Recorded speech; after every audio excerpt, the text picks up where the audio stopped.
You watched him crawl across the floor of Kattegat in the show. You watched him drag his twisted legs through mud and filth while his brothers walked. You watched the rage build behind those ice-blue eyes every time someone looked at him with pity instead of fear. But the real Ivar the Boneless was far more terrifying than anything the show dared to portray. Today, you will discover 3 things that will change everything you think you know about the most dangerous son of Ragnar Lothbrok. First, the real medical condition that may have crippled Ivar, why historians still argue about it 1,000 years later, and what the Norse sagas actually say about a body that was simultaneously broken and unbreakable.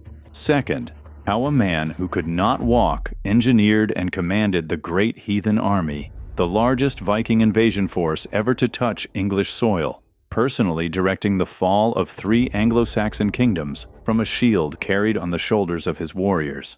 Third, the psychological weapon Ivar built from his own disability, how he deliberately used his broken body to terrify enemies who believed the gods had cursed him with suffering and compensated him with supernatural intelligence. Picture this: England, 865 AD. The most powerful Saxon kingdoms stand united behind walls that have held for generations, and the army coming to destroy them is led not by the tallest warrior, not by the strongest fighter, not by a man on horseback with a sword raised high. It is led by a cripple carried on a shield, and every Saxon king who saw him understood the same terrifying truth. If the gods had broken his body and he still came, then nothing on earth was going to stop him.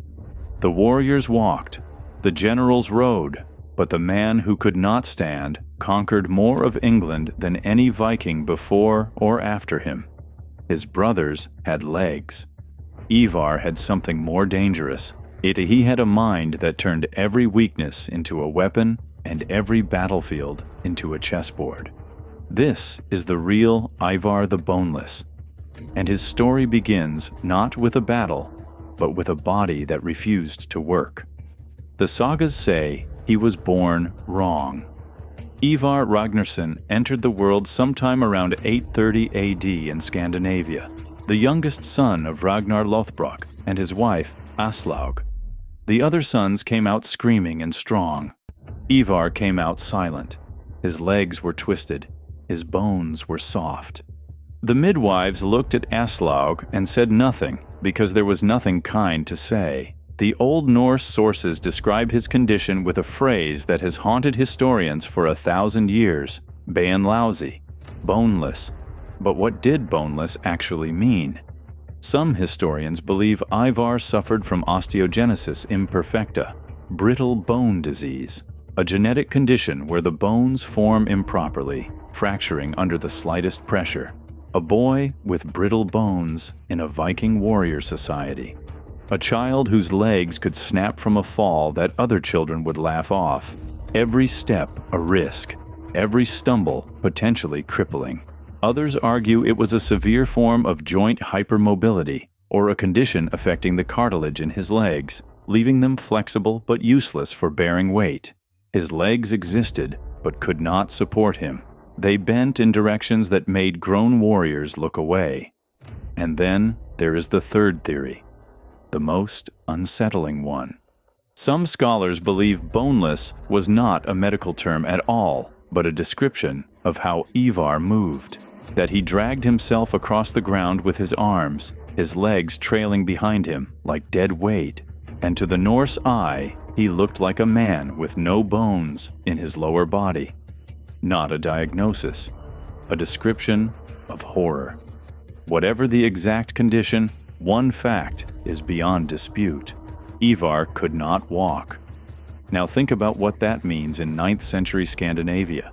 In a society where a man's worth was measured by his ability to fight, to row, to stand in a shield wall, shoulder to shoulder with his brothers.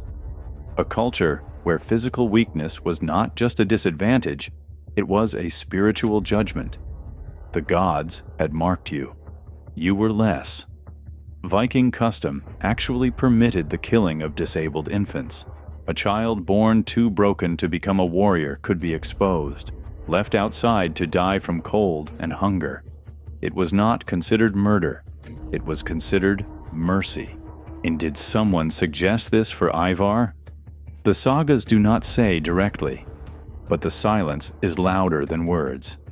In a world where crippled babies were routinely left to die, the fact that Ivar survived infancy means someone, almost certainly Aslog, fought to keep him alive against the judgment of every warrior in the hall. But surviving was only the first battle. Growing up was the war.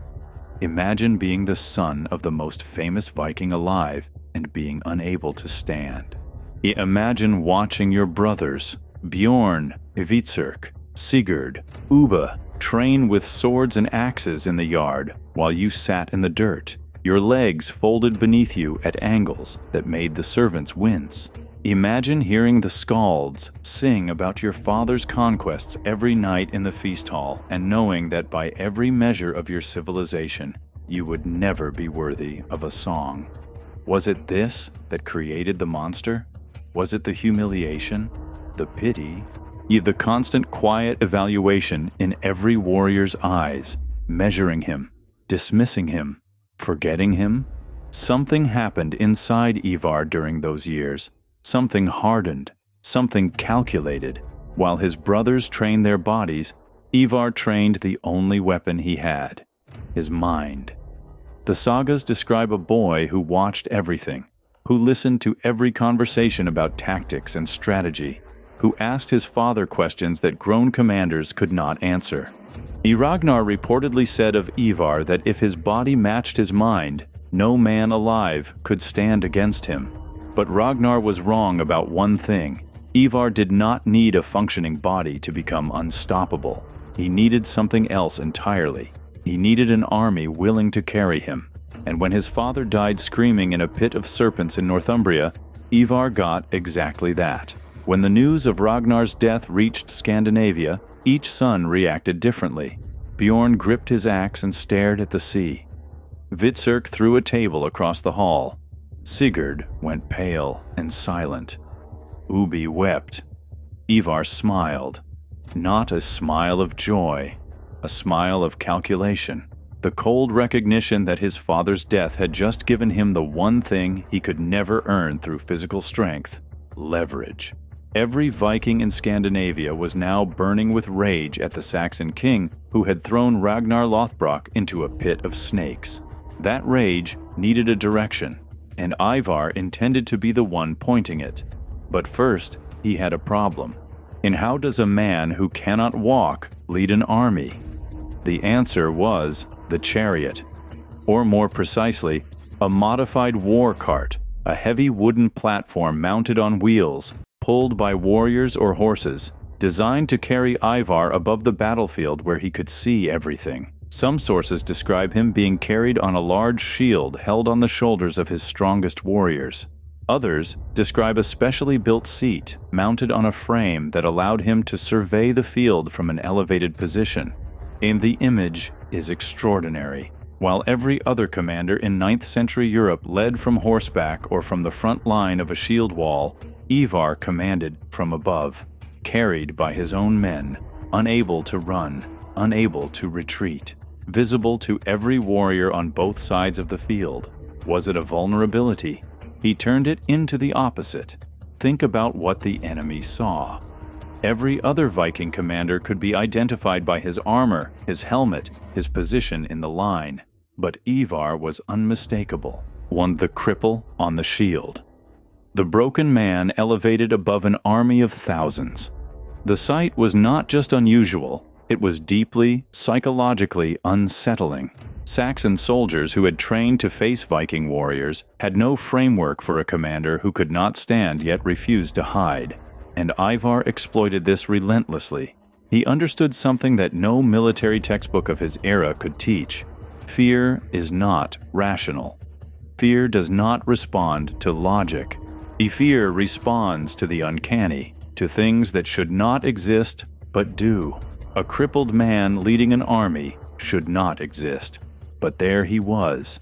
And if the gods had broken his body yet still made him the leader of the largest Viking force ever assembled, then what kind of supernatural intelligence must be directing the battle? Ivar did not fight despite his disability. He weaponized it. The Great Heathen Army assembled in 865 AD. The sagas and Anglo-Saxon chronicles agree on the scale. It was unlike anything England had ever faced. Hundreds of ships, thousands of warriors drawn from across Scandinavia, men who had no connection to each other except two things: the desire for vengeance against the Saxons who killed Ragnar and the willingness to follow his crippled son into battle. Ivar was not the only commander. His brothers, Halfdan and Ubi, held significant authority.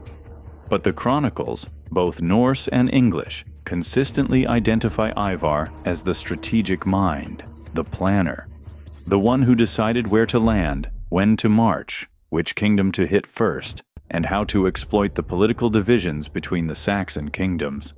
His first decision revealed everything about his genius. The Great Heathen Army did not land in Northumbria, the kingdom that had killed Ragnar.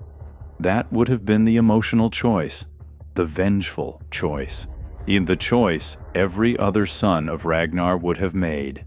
Ivar landed in East Anglia. Why? Because East Anglia was weak, divided, and terrified. Its king, Edmund, had no alliance with Northumbria and no desire to die for another kingdom's crimes.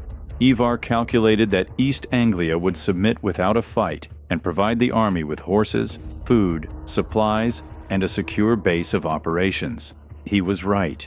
East Anglia folded immediately. King Edmund provided everything the Vikings demanded. The Great Heathen Army spent months resting, resupplying, and preparing, not as desperate raiders scrambling for survival, but as a professional military force operating from a secure logistics base. Every other Viking invasion of England had been a raid. Fast, violent, temporary. Ivar turned it into a campaign, methodical, strategic, permanent. And when the army was rested, supplied, and mounted on English horses, Ivar finally turned north, toward Northumbria, and toward the kingdom that had killed his father, toward the king who thought he was safe behind the ancient walls of York. The man who could not walk was about to bring an entire kingdom to its knees. York, in 866 AD, was one of the most important cities in England. The old Roman walls still stood. The garrison was experienced. The Northumbrian kingdom had survived Viking raids for decades. King Aella, the man who had executed Ragnar Lothbrok, sat behind those walls, believing that history would protect him the way it always had. He was wrong about everything. Ivar did not attack York the way Aella expected. He did not sail up the river with longships and storm the walls like every Viking raider before him. Instead, he marched the Great Heathen Army overland on English horses, the horses East Anglia had given him, arriving at York with a speed that the Northumbrian scouts could not believe. But speed was only the first weapon. The second was timing. Ivar had studied Northumbrian politics through intelligence gathered during the months in East Anglia. He knew something that Aella desperately wanted to hide. Northumbria was in civil war. Aella was fighting a rival king named Osbert for control of the throne. The kingdom's military was divided. Its attention was split. Its defenses were compromised by internal conflict.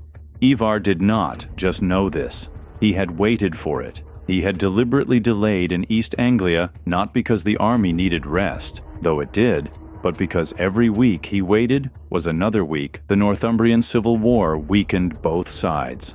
Was it patience or cruelty? With Ivar, they were always the same thing. The Great Heathen Army arrived at York on November 1st, 866 AD, All Saints' Day, a Christian holy day when much of the population was in church. The garrison was undermanned. The walls were lightly defended. The city that had stood since Roman times fell in a single day. Ivar entered York not walking, but carried. The crippled son of the man Aella had thrown into a snake pit was now sitting in Aella's city, in Aella's hall, directing the occupation of Aella's kingdom. But the conquest was not complete. Aella and Osbert did something Ivar had anticipated. They stopped fighting each other and united against the common enemy. The two rival Northumbrian kings combined their forces and marched on York to retake it. This was exactly what Ivar wanted. He let them come. He let them believe they had a chance. The combined Northumbrian army attacked the walls of York on March 21st, 867 AD. They breached the outer defenses. They pushed into the city. For a brief moment, it looked like the Saxons might retake their capital. And then, the trap closed. Ivar had positioned the bulk of the Great Heathen Army inside the city in carefully prepared positions. The Northumbrians who breached the walls found themselves not in an open city, but in a killing ground.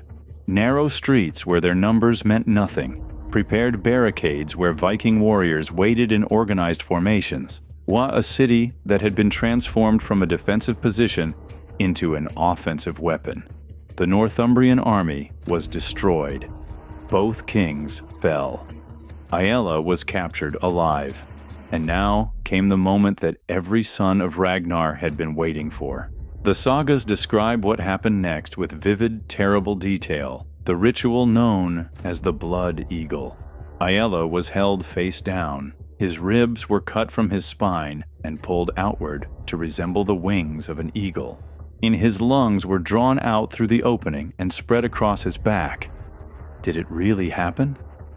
Historians debate this endlessly. Some argue the blood eagle was a literary invention, a poetic exaggeration designed to demonstrate Viking ferocity. Others point to multiple independent sources describing the ritual and argue it was real. But whether it happened exactly as described matters less than what it represented. Ragnar's death had been avenged. The king who had killed the father had been destroyed by the son.